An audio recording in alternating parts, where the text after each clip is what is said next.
This assignment is either a presentation or research topic designed to expose students to the politics of slavery as well as the Federalist, Anti-Federalist / states' rights argument. The assignment is simple.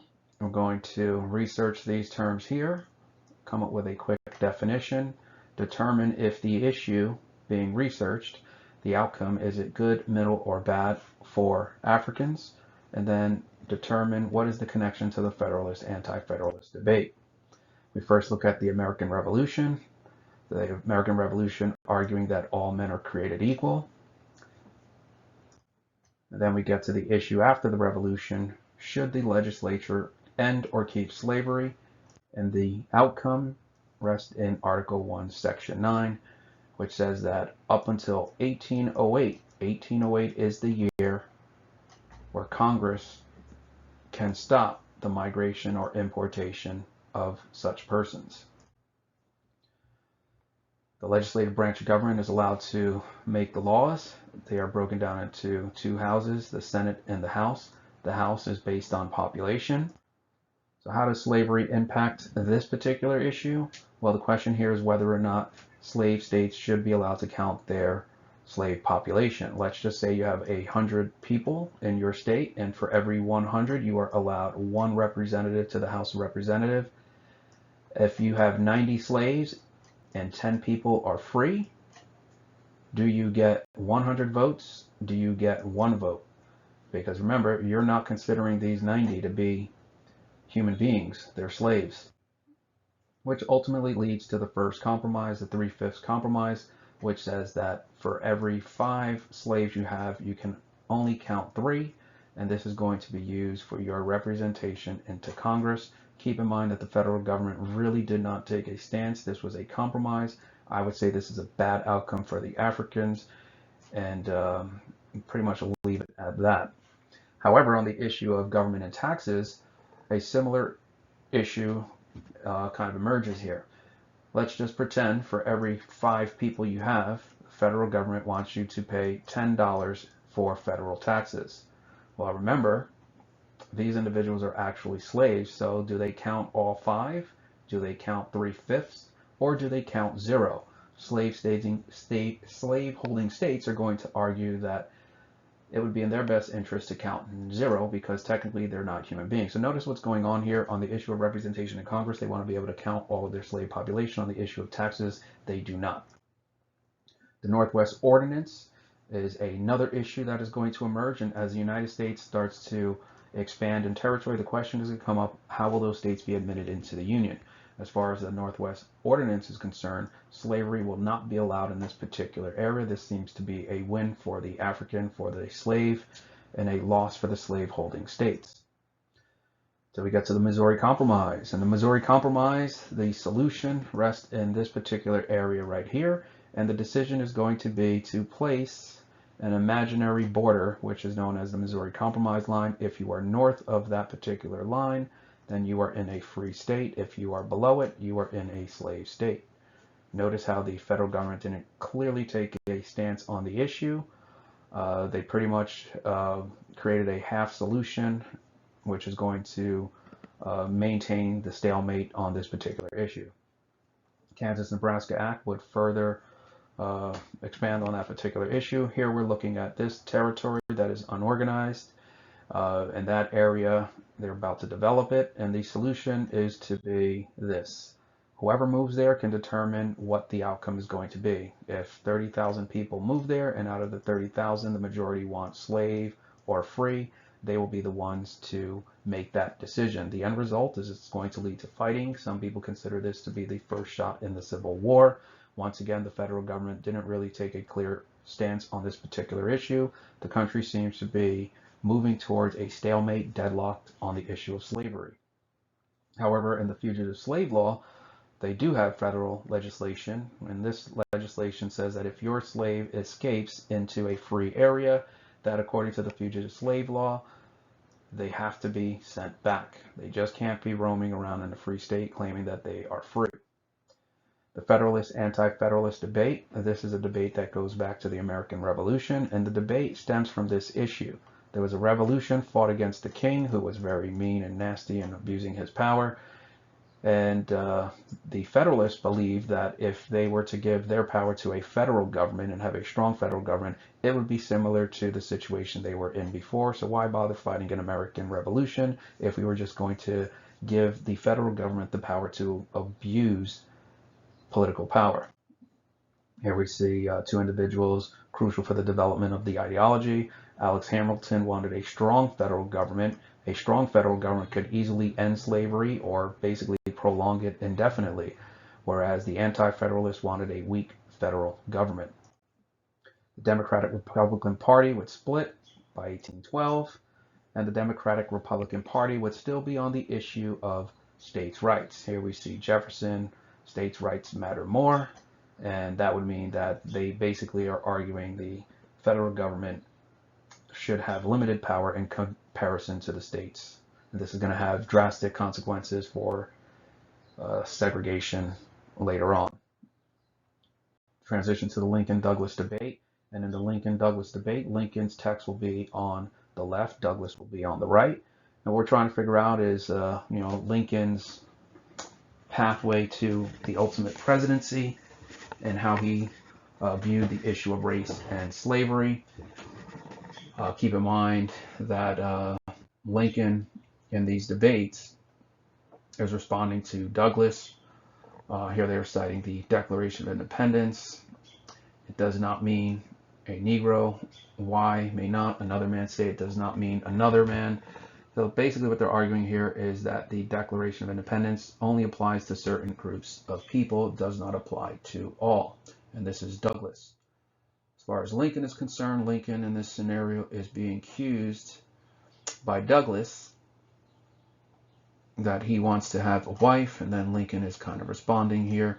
And when you read the Lincoln-Douglas debate, Lincoln doesn't really come out strong against ending slavery, which is probably the reason why he was picked by the Republican Party. He was more of a moderate, somebody who wasn't going to really ruffle any feathers or try to end slavery. And you see that a lot for some of the presidents. For example, Jackson's stance on the issue is to let the people decide on the issue of slavery. Again, if he represents the federal government and he is going to try to pass a law to end slavery, the states' rights advocates are going to say you can't do it because you're abusing your power. Why do we fight a revolution against the king if we were just going to give that power to the new federal government? Buchanan's argument, it's a constitutional issue, which basically means he's not going to get involved. Lincoln was more of a moderate on the issue of slavery. And again, he wasn't coming out hardcore saying he was going to end slavery. He was basically going to maintain the status quo.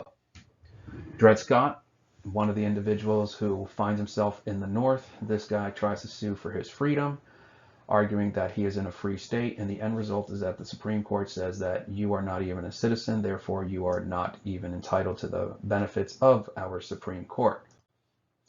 Eventually, we get to the point where the South leaves the Union, and this map is crucial because we're focusing primarily here on the border states.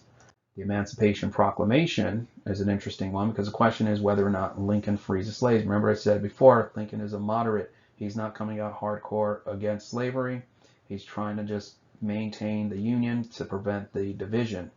In this section right here, he's basically saying that he is ending slavery in the designated states. The designated states are the states here. What's the problem with that? The problem is that the states where he's trying to end slavery are these states, and these states consider them a separate country. I mean, they don't even recognize Lincoln and the federal government as their president or their leader. The question here is, why would Lincoln do this? And the narrative is that the decision was made to prevent these border states from joining. For example, let's just say Lincoln said we're going to end slavery altogether throughout. That might prompt these border states to decide, you know what, well, we'll just join the Confederacy because we believe more in states' rights. And this is another example of the federal government trying to throw its power and trying to dictate to us what to do when we want to control our own destiny. And the destiny here is to keep slavery. Question here is, why was the Civil War fought? And these are all debatable issues. To end slavery, because the South left the Union? Was it because of states' rights? Ultimately, the states' rights advocates are going to argue that they are the true patriots because they are the ones fighting against a tyrannical government, and the tyrannical government is trying to end slavery. Reconstruction kind of picks up on that theme, where the South is actually split up into these military districts. Keep in mind, this is going to be viewed as a federal government abuse of power. And what's happening here is that the federal government is going to place troops in the South. And these troops are there because they are going to make sure that the 13th through 15th Amendments are being followed. So up here I'm going to put 13th through 15th. Why do they need that? Because the freed slave is in a situation where his life might be threatened by the people in the South who want to maintain home rule. So this Klansman might infringe on his rights and deny the 13th through 15th Amendment. So the federal troop is there to try to make sure that that does not happen. Here we see the amendments, and with these particular amendments, as I said before, free the slave, guarantee voting, and this is the 14th Amendment, which would be used for challenging segregation. So at this point, we are at this section where we're about to transition from slavery to segregation. And as I mentioned before, we have the 13th through 15th Amendment. This is the new law, or this line here represents the law. And the people who don't want to follow the law need to figure out a way around the law. So I'm going to put law over here.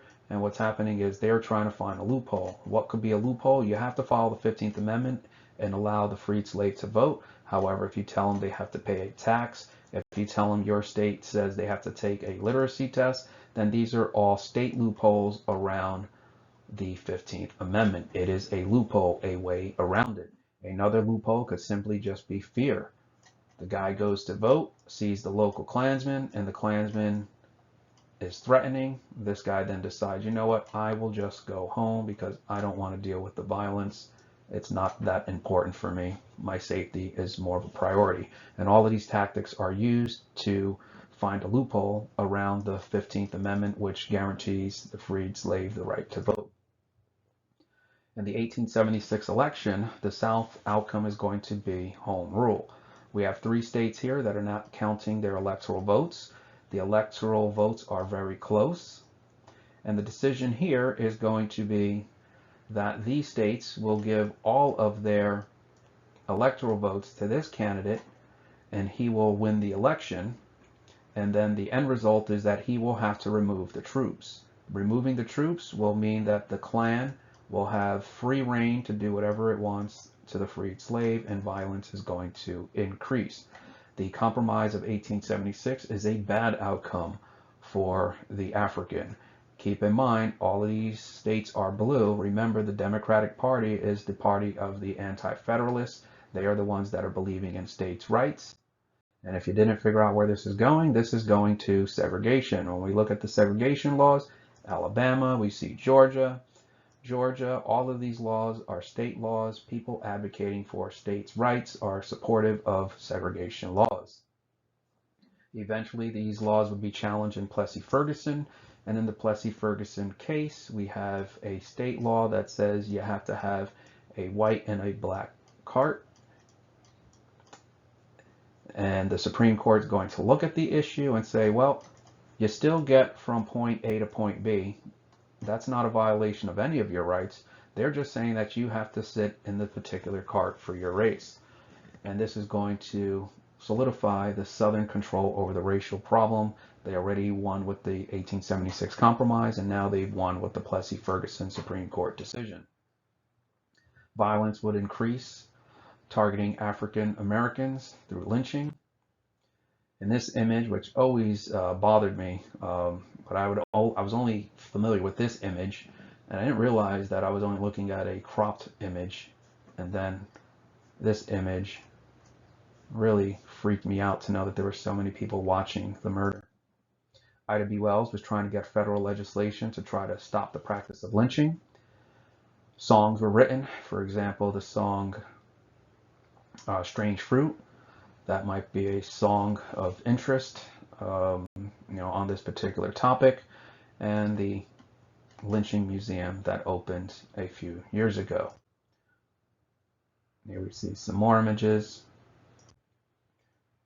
The Dyer Bill was a piece of legislation.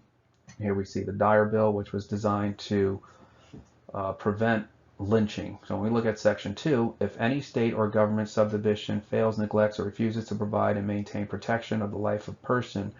So what they're saying here is that if you commit a crime, they're not really saying that, but if you found yourself, let's say, in jail for committing a crime, and a lynch mob dragged you out of jail and lynched you, that the sheriff would be in a position where he would have to protect your rights, your life.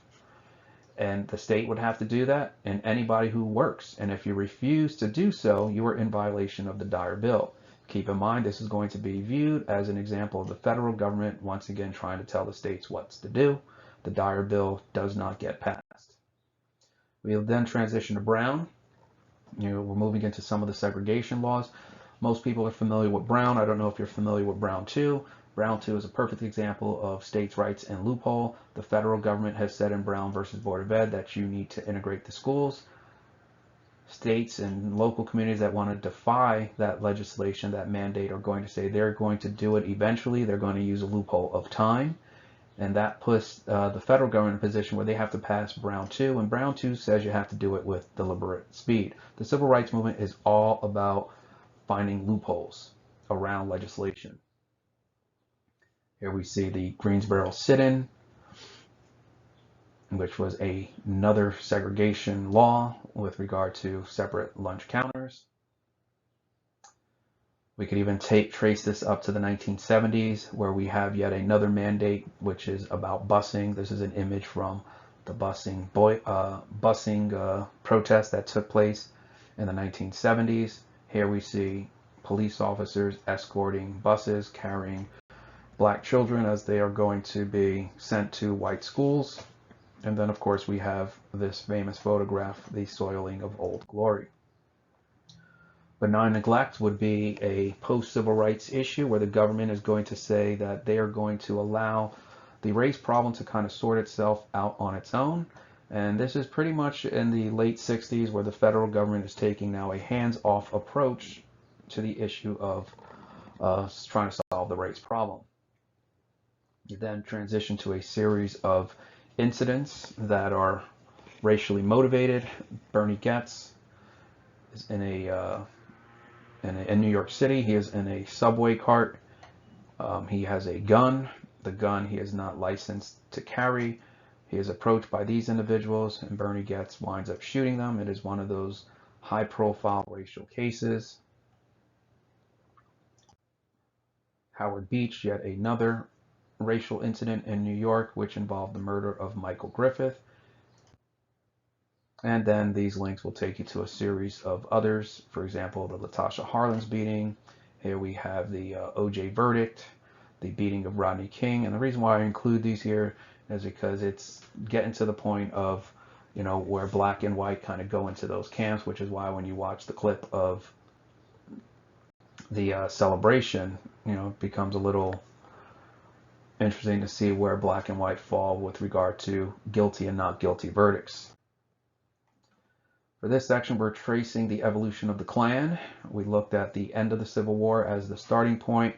The 1920s, they start to deal more with immigration, but it's not until the 1970s where we see the Klan evolve and really start to align itself with the Nazi Party in the United States. And their issue is their tension with the federal government, and their issue is primarily about Roe v. Wade.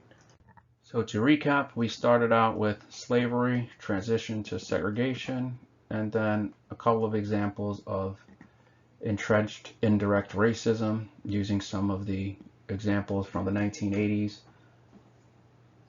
And we tried to track the role of the federal government and the state governments, as well as the states' rights theory.